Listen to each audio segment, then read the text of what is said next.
بیا د سیوطي نه نقل کوي لنډې دا طالبانو بیا به دا خبرې نه کوي چې قرآن ته نه د مليانو کتاب ده، قرآن د بشریت کتاب ده. پوهنتون کې د علمي کیمیا ولتم طالبانو حق شته چې قرآن کې خپله ورکه ولټوي. فیزیک د پاره هم ستا، د بیالوژي د پاره هم ستا. بله ورځ مې یو علم درته یاد که عنصر بولوجیا ایک هم طالب د هغوی حق هم دلته شته پکې. دا د ټولو کتاب د ملا ځان پسې مه نیسه، کلک دې نیولی بل چاته نه ورکوي. قرآن کې وایي دا اوس وایو که نه، دا ټول علوم په قرآن کې سته او مشکل هم دې نه را پیدا سوی. نن طالبانو تنع علماو قرآن پر ځان نیولی د ګوره ډېر اتباع هم پکې راغلی، نسبت د قرآن نه ډېره دفاع کوي. نن د قرآن نه ډېره دفاع څوک کوي؟ علما. هغه علما چې قرآني علوم که نن طالبانو د فیزیک خلکو ته وایي چې قرآن دی تاسې هم دا اوداسې حق ورکړو لکه ما او تا چې ځان ته حق ورکړی. فیزیک بیالوژي ته طالبانو یې موږ دا ډله به څوک سي؟ غټه به سي. نو هغوی به م وایي چې قرآن دی موږ هم ده که نه، سټي به مو دا ډله د حق ډېره سي، دومره به ډېره سي که دا ور اشغال راتله د قرآن په مقابل کې بیا د قرآن نه دفاع کوونکي د کیمیا فیزیک بیالوژي د جنګ بڼه به هم بدله سي.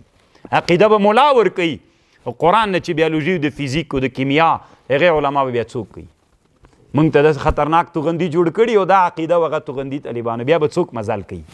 ته بیا ګوره چې بیا 20 کلو ته جنګ نه رسېږي که نه، ډېره چې اوږده سي 6 میاشتې جنګ دوام وکړه او بیرته خارجي عسکر ووتل. دا خو څه کوي؟ دا فکر بیخي مه کوه. نن د اسلامي امت ځوانانو چې په نوي ابتکار را لوی سوي ول، داسې واټن توغندي وایستل که نه چې په جاپان اوبو کې امریکایي بیړۍ ولاړې وې او هغې د هلمند نه شارت کړله، وایي یعنې د جاپان په اوبو کې 2 امریکایي بیړۍ ویستلې. خاندئ مه که نه طالبانو، عجیبه یې مه ښکاروئ. علم د علم او دا طالبانو 10 کلونه هم لږ وخت غواړي چې دا کار اسلامي امت وکړي. خو چې رجال الدین څه دي؟ دا د دین رجال، د رجال الدین طالبانو مخته سي او دا روحیه چاته ورکړي؟ پرېږدئ راځئ نن د سقاط مسلې او خیرات سته او نسته ده هغه څه ورته وایي الوداع یا وداع ودې ویلې که ودې نه ویلې، دا پرېږدئ څه وخت یې کېږدئ او 10 کاله بعد مه یې وایه. دا په قرآن را تمرکز وکړه. سقاط که کوي که نه کوي، که دعا بعد سنن کوي که نه کوي، دعا کوه عبادت. دا جنجالي مسلې ته پرېږده. دا امت یو 10 کاله دغه علومو ته متوجه که چې 10 کاله بعد دي که ونه لیدي طالبانو چې بیا دي که تیاره دي ما په سر راغلی وه خوند به درکړي. ولا تا بیړۍ خو هلته د جاپان په اوبو کې ولم 7,000 کیلومتره توغندی روانې، دلته به داسې هسکه شمله ګرځو، بریتو به ګرځو. خو دا څه وخت کېدی سي؟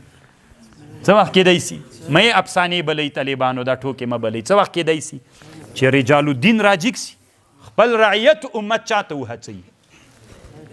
هومره خوند به کوي طالبانو، څه بدماشان به یو، بیا څه به په اسلامي نړۍ باندې بیا د سپینو بیرغونو د رپېدلو امیدونه لرو. هر وخت طالبانو چې انسانان کامیابه کیږي چې خپلو امیدونو ته ملګري سي، هغې ته عملي بڼه ورکړي. اوس خی چې ملا اوري وایي مباح دي. ملا بیچاره چې هغه که نه وزیر چې خبره وکړي، د وزیر په سطح سړی خبره وکړي، وي دا ضرورت ته پې راجګ سي، وایي هغه ته مباح دي. طالبانو خبره پې وچه کړي. طالبانو نن یې موږ وچونه اراده مو کړې ده، کلکه اراده مو کړې طالبانو انشاءالله د دې لښکر ملګري کیږو به او د دې لښکر په سوونو ملګري را سره کیږي انشاءالله. ان الله یأمر بالعدل والإحسان وإيتاء ذي القربى وينهى عن الفحشاء والمنكر والبغي يعظكم لعلكم تذكرون. دا اوس علم ده کنه چې قرآن نه مې راویستلی ده چې په محشر کې به څه کېږي، علم ده کنه. تا کله د قرآن نه شیان راویستلي، تا خو بس دې ته توجه کړې ده کنه چې دا غایه ده په مغیا کې داخله ده کنه. ده دا اجتهاد خو سوی کنه، زتی بیا څه کار ده ورسره؟ غایه په مغیا کې داخله ده او که خارجه ده خو سوی ده کنه. نوي کار وکړه، نوي کار ته هم نه پرېږدي، داسې ذهنیت ترکیب وي. د اجتهاد دروازه دا بنده ده طالبانو، بس وچ همدلته ګوره چې اجتهاد دروازه بنده سو همدلته دې پرېږدي. او که درته وایي چې خلاصه ده بیا لوړېږي، نوي ابتکارات کوي. وأوفوا بعهد الله إذا عاهدتم ولا تنقضوا الأيمان بعد توكيدها وقد جعلتم الله عليكم كفيلا إن الله يعلم ما تفعلون ولا تكونوا كالتي مكي لك أغا كذا نقضت عزلها تي سپړل به خپل رسۍ من بعد قوت انکاثا. دا یوه ښځه وه طالبانو داسې کول، د ورځې به یې رسۍ ووبدلې بېګا به چې سو بېرته به یې ړنګې کړل. تاسې هم همداسې مه کوئ. تتخذون ایمانکم ګرځوئ تاسې مو ایمانکم قسمونه مو دخلن خیانت په مابین خپل کې ان تكون امة هي اربا من امه. یعنی طالبانو دا قسمونه داسې به کول طالبانو دوی یو قوم سره به حلف وکړه، یو قوم به راځي که څه ضعیف یو غټ قوم سره به حلف نو بیا به طالبانو دا اوس ماتاو. ان تكون امة هي اربا، کوم امت سره به چې دوی حلف کړی و لغه قوم نه به چې بل زورور قوم راغی د عهد به ورته مات که بیا به لغوی سره وکړه.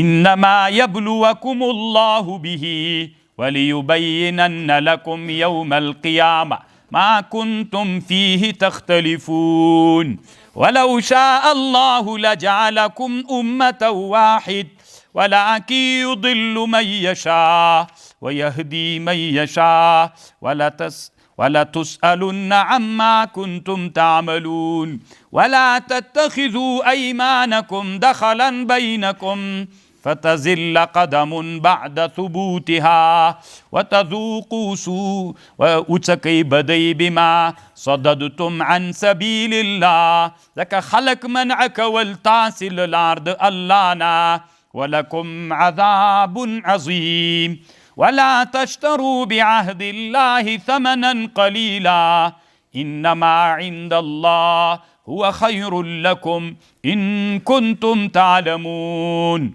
ما عندكم ينفد وما عند الله باق ولنخرجن الذين صبروا أجرهم بأحسن ما كانوا يعملون من عمل صالحا من ذكر أو أنثى وهو مؤمن فلنحيينه حياة طيبة ولنجزينهم أجرهم بأحسن ما كانوا يعملون وإذا قرأت القرآن فاستعذ بالله من الشيطان الرجيم. هدايين يو نقل كي طالبان روح الماني وي أصل كي بدس وعيه استعيذ بالله من الشيطان الرجيم. أعوذنا استعيذ هداية وي دا مختار كري قرآن ده لفظ سره مطابق رازي.